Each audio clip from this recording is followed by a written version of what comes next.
The Turpins were very good at being able to look like the rest of us. You know, that they did family trips, went to places that are very large, where there isn't any kind of intimate contact, right? Disneyland, Las Vegas are not places where the people around you are paying attention to anyone but themselves, right? And for the rest of the time, they were just locked in the house, right? They didn't belong to a church, to any kind of community group or anything like that. They didn't have any intimate contact or intimate connections with anyone outside of their own cult. It's almost the same way as a prison, right? There's more inmates than there are guards. The same way in here, there are just 2 parents and there's 13 children. There's the use of coercion, psychological coercion, physical coercion that they develop over years. As I'm sure as there were more children, the older children who had already been coerced, manipulated, taught, and abused, passed that, the ethos of the house, of the cult, onto the smaller siblings, right? I mean, that's how usually a large family works. The smaller children are really raised by the older children because there's just too many kids. So the abuse was so prevalent.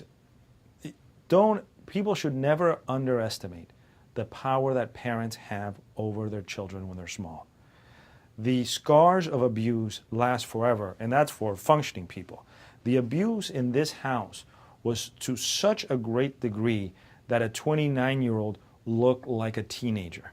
So that is malnutrition and abuse that has gone on for decades. It's like each one teach one, right? They kind of pass it down and they become part of the hierarchy that runs the cult, right? Because in order to gain favor from the parents, right, the leaders of the cult, they have to show that they can also emulate the behavior of the parents, right? They kind of want to become lieutenants, right, in the cult that is the family. The way that these things usually come out, and as we've seen in kind of news stories, you know, throughout our lives, is that someone breaks out, someone runs away, someone finds the courage, the opportunity, and makes that run. You know, when you think about how powerful the physical and psychological abuse and coercion can be, keep in mind that they've had opportunities every time they went to Disneyland or Las Vegas to run away and get help, and they didn't. And that's what real coercion and power is. They're in a hospital, and they're going to be in a hospital for a while. I mean, they are so malnourished that the doctors couldn't just feed them. They have to have a special diet in order to be able to slowly get to a 2,000 calorie daily diet. They will need medical care for the rest of their lives. This type of malnutrition affects not just brain functioning and brain development, so they have, I'm sure, some type of developmental delay, permanent developmental delay, but I'm sure it affects their organs, both their heart, kidneys, and liver. So these are people, children, adults, that have been damaged in a way that's irreversible. What's going to happen to them? I'm sure that the children will end up in foster care. The adults, it's more difficult because they are adults, and we really don't have a system other than SSI disability in order to have them to have the funds in order to be taken care of. I mean, they kind of have to be treated in a special way. There is a victim impact fund that the state of California provides for treatment, but it has its limits. I mean, I think this is a great opportunity for the people of Riverside, the county of Riverside, to kind of rally around this family and kind of adopt them as their own. And I know the people of Riverside. I was there 13 years. They're great people.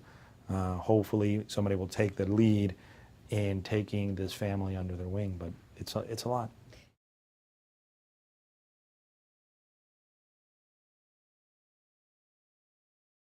Our system isn't, but hopefully we as people are. We should assume that there are no medical records. We should assume that no doctor has seen these children.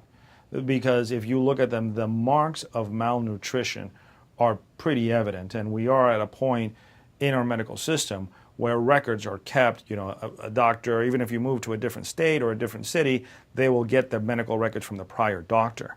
There is no, I highly doubt that these children have seen any kind of doctor at any time. This is a pattern of abuse that has been going on for at least 20 years, right? The oldest child is 29.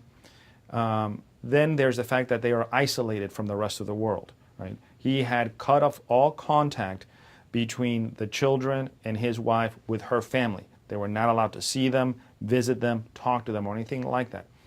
They were in isolation from the rest of the world. They didn't go to school, they didn't work, they didn't live outside of the house. There was abuse, clear, awful, systematic, long-term abuse of the children, as we have heard in news reports. Even the way they traveled. I mean, they have this large vans with the windows completely tinted out so they couldn't see or interact or talk to the outside world. Controlling how much they ate or didn't eat, that is starvation, has two, allows the leader to achieve two things. First, they are hungry and they need him for food, and they're used to having that relationship, that kind of psychological coercion, that in order for me not to go hungry, to eat, I have to please the leader, right? And then number two is, if their malnourishment goes to his control and power, and they are, just by the act of malnourishment, weaker and more easy to control. They're more pliable. How could these two people possibly defend themselves? She's going to blame him.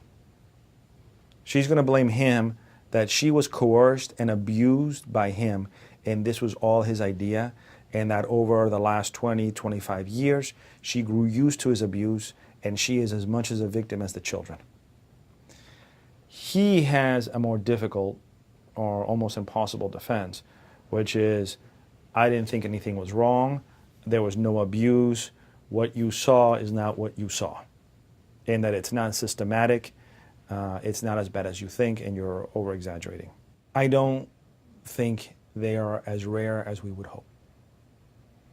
I mean, that's a sad truth, is that we have become a very mobile society, and there's a lot of pluses to that, but that makes us all strangers to each other. So we don't know what's going on in our neighbor's house. Doesn't mean we should be nosy, but we do lack kind of the threads that bind us as a community that we used to have. So it allows for something like this to happen, not out in the woods, out in the country where nobody can see you. It happens in basically a suburb. I think what will happen to the parents is that this will eventually go to trial, and that the jury is most likely to convict them. And that means they'll spend the rest of their lives in prison. As to the children, I really don't know. It's really in God's hands, and it's in the community's hands to see what they can do to help these kids.